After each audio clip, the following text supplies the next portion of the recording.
falar sobre toda essa agenda envolvendo a política internacional, o Urian Fancelli está aqui conosco. Urian, gostaria de começar pela tão aguardada reunião entre Estados Unidos, Rússia e Ucrânia. Será que, enfim, vai vir aí algo mais concreto para a paz na região? Tudo bem, Rafael? Boa tarde a todos. Eu acho que primeiro a gente pode olhar para o histórico de falhas, né? Porque quando a gente fala, quando a gente olha para tudo isso, o desenho eu acho que ele fica claro de que a Rússia, ela até aceita sentar à mesa, mas ela trava ou abandona qualquer proposta que exija algum tipo de concessão real, algum tipo de compromisso verificável ou até mesmo algum tipo de limite que ela sempre quer se manter ali no campo de batalha. Foi assim lá em 2022, quando ela topou apenas corredores humanitários e deixou o resto morrer. Foi assim no acordo do grão no Mar Negro, que a Rússia simplesmente largou quando ele deixou de ser conveniente. E isso voltou a acontecer também no ano passado, quando ela rejeitou na prática um cessar-fogo sobre a infraestrutura energética e também no Mar Negro, porque não aceitava regras comuns nem nenhum tipo de mecanismo de monitoramento. Então eu acho que é nesse contexto que entram os famosos 28 pontos, né, que surgem no fim do ano passado.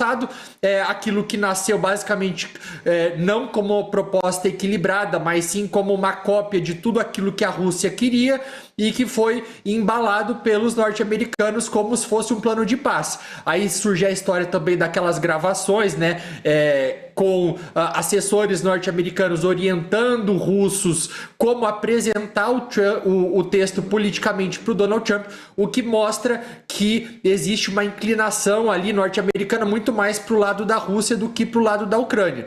Então agora o que existe é um contexto de extrema dificuldade. O Trump ele fala em uma ou duas questões espinhosas a serem resolvidas, só que essas questões elas são justamente as mais explosivas, que é o território e a questão também da usina nuclear de Zaporizhia, que é a maior usina da Europa, em um momento no qual os Estados Unidos se colocam como quem garantiria essa segurança, mas ao mesmo tempo até misturando com outros assuntos, os Estados Unidos eles também minam a própria credibilidade, ali como a gente observou ao longo das últimas semanas com a questão da Groenlândia. Então, realmente eu não espero nada de muito concreto, a não ser talvez algumas trocas de promessas, como por exemplo, e isso é algo que tem sido levantado, que a Rússia ela pode no máximo temporariamente parar de atingir as infraestruturas energéticas ucranianas. Tá muito frio lá, temperaturas negativas, e em troca a Ucrânia ela pode temporariamente parar de atingir o setor energético ali de refinaria de petróleo da Rússia. Quando houve a invasão dos Estados Unidos à Venezuela, que acabou com a retirada do ditador Nicolás Maduro, muitos especialistas apontaram que essa invasão poderia ser usada pela Rússia para justificar a ocupação do território ucraniano. Você acredita que nessa reunião isso pode ser aventado pelo governo russo? Eu acredito que não. A relação ali entre Estados Unidos e Rússia, ela não é muito de jogar na cara, para usar esse termo. É uma relação mais na qual o Vladimir Putin ele aplaude, ele considera legítima aquelas ações unilaterais norte-americanas.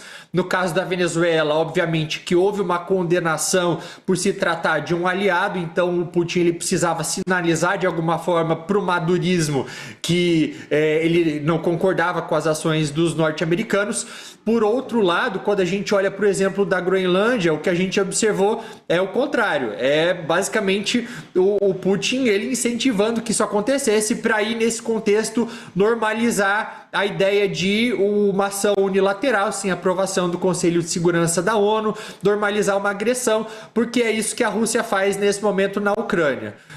Mas não vejo que vai haver nenhum tipo de embate nesse sentido, até mesmo porque as sinalizações que têm vindo a partir da Rússia para os Estados Unidos, elas são de apaziguamento, são ali sinalizações ali, como a gente observa, por exemplo, na questão da Rússia agora ela oferecer $1 bilhão pro Trump para aquele Conselho da Paz dele, com base nos recursos russos que estão congelados nos Estados Unidos, né? E, de novo, não faz isso com o objetivo de desejar que esse Conselho da Paz do Trump tenha sucesso. Não é isso. A Rússia ela está apenas fazendo um carinho no ego do Donald Trump, até mesmo porque ela não quer que esse Conselho da Paz substitua o Conselho de Segurança da ONU, onde ela fala de igual para igual com os Estados Unidos. Orian, você tocou nesse assunto do Conselho de Paz e a gente, antes de você entrar, você viu que a gente trouxe a ligação entre o Xi Jinping, presidente da China, e o presidente brasileiro, o Luiz Inácio Lula da Silva, em que os dois se colocaram, né, como defensores da Organização das Nações Unidas. Como é que os Estados Unidos pode receber esse recado a partir dessa ligação, diante dessa ainda falta de resposta do governo brasileiro em relação ao Conselho de Paz? Tá vendo que é uma reação coordenada. Quando a gente olha para os países que até agora aceitaram fazer parte desse conselho, eu vejo que tem dois tipos principais. Primeiro, autocracias, e o segundo são democracias bajuladoras, que de alguma forma ganham alguma coisa dos Estados Unidos por esse alinhamento automático. E aí eu coloco, por exemplo, a Argentina, Javier Milei, e Israel com Benjamin Netanyahu. Não estou falando que a China seja uma democracia, pelo contrário. A China ela entra em um outro grupo de países que é de um grupo que faz frente a essa hegemonia norte-americana. Portanto, o Xi Jinping ele não quer que esse grupo ele tenha sucesso, porque ele entende que no Conselho de Segurança da ONU, a China ela tem ali uma posição igual à dos Estados Unidos. Eles conseguem falar de igual para igual. Já o Brasil, eu acho que ele acaba... Tem dois movimentos também ali. O primeiro deles é de que... esse conselho tá bastante claro a característica personalista que ele tem. Vamos usar como exemplo algo que aconteceu de ontem para hoje, que foi o desconvite para o Canadá fazer parte desse conselho. Com que legitimidade o Donald Trump vai falar em uma instituição para resolver os problemas internacionais, sendo que ele deixou claro de ontem para hoje que ele pode simplesmente desconvidar um país para fazer parte. Então, um órgão no qual ele manda unilateralmente, eu acho que ele já chega sem qualquer tipo de credibilidade. E isso que ele fez de desconvidar o Canadá foi o pretexto perfeito para que outros países europeus eles passem a partir de agora a rejeitar mais abertamente fazer parte desse conselho. Foi o caso aí da Espanha também, que já rejeitou. Então, é muito mais fácil agora para esses países dizerem não. Então, o primeiro ponto é que o Brasil ele enxerga isso, né, todos os defeitos que já nascem com a ideia desse conflito, desse conselho. E o segundo é que o Brasil ele tem o próprio respaldo histórico, Rafael. Por quê? Porque o Brasil ele defende uma reforma do Conselho de Segurança da ONU, ele defende uma reforma das instituições internacionais, não o nascimento de algo novo que inclusive dá menos poder para o Brasil e mais poder para alguém que tem se comportado como um bully internacional. Então a postura correta é essa, é de rejeitar, é de se alinhar também a outros países para que essa recusa ela venha também com mais respaldo internacional, não apenas como uma recusa unicamente brasileira. Então eu vejo que tá certo. Ian, tá bem claro que a obsessão de Donald Trump pelo Prêmio Nobel da Paz, ela tá ficando cada vez mais explícita. O quão essa tentativa de se criar um Conselho da Paz pode ter relação com essa obsessão e o quão é, de fato, apenas uma forma do Donald Trump expressar o quão ele está incomodado com o Conselho de Segurança da ONU. Alguns pontos sobre isso. O primeiro é que, sobre o Prêmio Nobel da Paz, vale a gente ressaltar que ele está cada vez mais longe disso. Não faz nada do que é necessário para vencer o prêmio, não basta você simplesmente criar um órgão, chamá-lo de Conselho da Paz para você receber um prêmio como esse. Isso não significa promover a paz. Promover a paz é, na prática, você não ameaçar invadir militarmente um aliado, como ele estava até agora fazendo com a Groenlândia. ele convidou a Rússia para fazer parte desse conselho. A gente está falando do Vladimir Putin, que tem um mandado de prisão emitido pelo Tribunal Penal Internacional por conta do sequestro de 20 mil crianças ucranianas.